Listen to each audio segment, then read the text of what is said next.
Hey, thank you so much for checking out the video. So, I gotta admit, this one I was a bit on the fence if I wanted to make. I wanted to do something a bit unscripted and just a bit more personal, talking about my experiences. And I know that Persona 5, the Royale, is a big kind of culturally impactful game in many ways. And I know there's a huge fan base for it. And I know everyone has been asking about what do you think it's going to be like on the Switch. And I haven't really seen anyone talk about it yet. So I decided to make this video just before it's released to share my experiences with Persona 5 The Royal on the Switch from when I played it at Tokyo Game Show. In the background, I will just give a heads up right now. The background, I don't have any footage of the game itself. The reason why is, first, I don't have any review copies or anything like that. Second, the game itself that was presented at the Tokyo Game Show, we weren't allowed to make any copies of, so we couldn't make any recordings or anything like that. They wanted like no cameras at the booth area where the games were at. And third, yeah, the Strikers is a great game, so if you haven't played P5 Strikers, you probably should play it. Anyway, let's talk about Persona 5 on the Switch and how it plays and how it looks, which I know is the big thing for everyone. Now, just on a side note, I do want to mention that Tokyo Game Show was really great this year. It was fun to be able to get back into the event space, the Makuhari Messe, and to be able to go and play a lot of great games. I had the chance to try out Street Fighter 6. I had the chance to try out a few other games. I saw the Steam Deck in action, which was pretty cool, which I'm going to get back to that in just a moment, so sit tight. And as for Atlus itself, Atlus really didn't have much going on at Tokyo Game Show. It was mostly just a massive Persona 5 The Royale exhibition, and it mostly was just an elaborate set piece, which was super cool. I took lots of photos that I put on my Instagram, so if you haven't checked it out, you can check it there, and maybe I'll have some of the images up on the screen right around now. But in any case, let's talk about what actually they had. So they had Persona 5 The Royal set up on 4 basically sets. One for PS5, one for the Xbox, one for the Steam Deck, which was really interesting to see. And then the last one was, of course, a Switch. And while they didn't show the hardware of the Switch, I'm confident that they used the OLED model, the OLED model. So just taking a look at the difference of the colors, I'm pretty confident they used OLED. And when I asked them about it, some of the guys didn't know, but one of them was saying that they think it was the OLED. So just put that into context.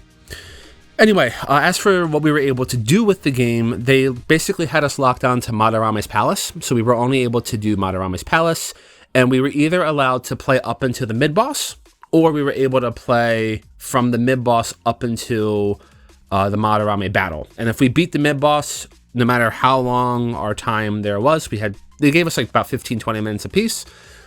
If we beat the boss, then it was an instant finish. So it didn't matter if you beat it within 5 minutes, 10 minutes, or 15 minutes. You would just have an instant finish. Now, if you're getting this re-release on the 5 or the Xbox, you pretty much have no problem at all. The game played extremely well, looks extremely great. I was kind of glancing over at some of the other people who are playing, just watching their versions, and yeah, super smooth on both of those consoles, not to worry. The Steam Deck was quite impressive, actually. They had the Steam Deck itself just in its handheld mode, and just looking at it next to me when I was on the Switch, it was really impressive. You had all the super vibrant colors. It was really fluid, really smooth. There was no janks, no jitters, no pixelations. So if any of you are out there looking for the Steam Deck, I gotta admit, it's looking pretty promising. Now, as for the Switch itself, so this, I think most people expected that the Switch version would have a graphical downgrade. And I can say with confidence that that is indeed the case. Unfortunately, I saw my PlayStation 4 version I sold my PlayStation 4 a while back, and as well as my copy of P5, the original P5 at the time. I still have a copy of P5 for the PlayStation 3 that I occasionally pop on every once in a while. If I were to rate it, I would say that the Switch's output is probably comparable to the PlayStation 3. Their edges were significantly rougher compared to the 5 Xbox and Steam Deck. Even when it's, again, handheld Steam Deck, was still quite rigid and not really janky, but you could tell there's a bit of like pixelation and blur in between.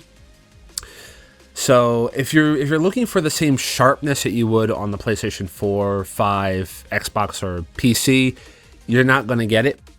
Unfortunately, it's not anywhere where it's like critically horrible that you cannot watch it. It's just that it does not look nearly as nice as on the other versions. As for how it plays, this is I feel a lot more positive. Obviously, Persona 5 is not necessarily a taxing game, so to speak. It's a turn-based JRPG. It's not like you need super amazing amounts of input. You have problems with input error and things like that. The game itself played really smoothly. Characters were able to move around really nicely. There was no real input lag on any of the controls. Even if you were sneaking through the palace trying to dodge different traps or dodge guards and get the sneak attacks on them. In terms of the overall smoothness of the visuals, every time I did a showtime, I felt really, really nice. There was no kind of jankiness or anything on that end of the field. So overall, I think if you've played it years ago on the PS3, then it's a very comparable experience. You'll have all the bells and whistles of the Royal section or the Royal editions, but you're just going to have an inferior graphical experience. So other than that, again, we were only able to play a small section. We weren't able to play anything else besides just Madarame's, like, up to the mid boss, and then Madarame up until the actual boss fight itself. So I can't really comment anything of the school life aspect because we weren't supposed to leave the palace. It was only just like playing only in the palace, like the combat and everything. So Atlus, as you probably already know, Atlus does be very critical on what they show off and how they want their releases to be evaluated. So hopefully I won't get in trouble talking about my experiences. But in any case, I think for the 2 hours I had to wait for it, it was definitely a good chance for me to try it out. And I think in general, if you're a fan of Persona 5, or if you haven't got a chance to play it, and you only have a Switch, it's definitely worth the pickup. Yes, it's not going to look as great as its other releases, but I mean, it's pretty much the typical output for the Switch, right? Monarch was great, but doesn't look as good as the PlayStation versions. So otherwise, let me know what you think. If you were able to actually visit Tokyo Game Show and you had a chance to play it, do you agree with my assessment? Do you disagree?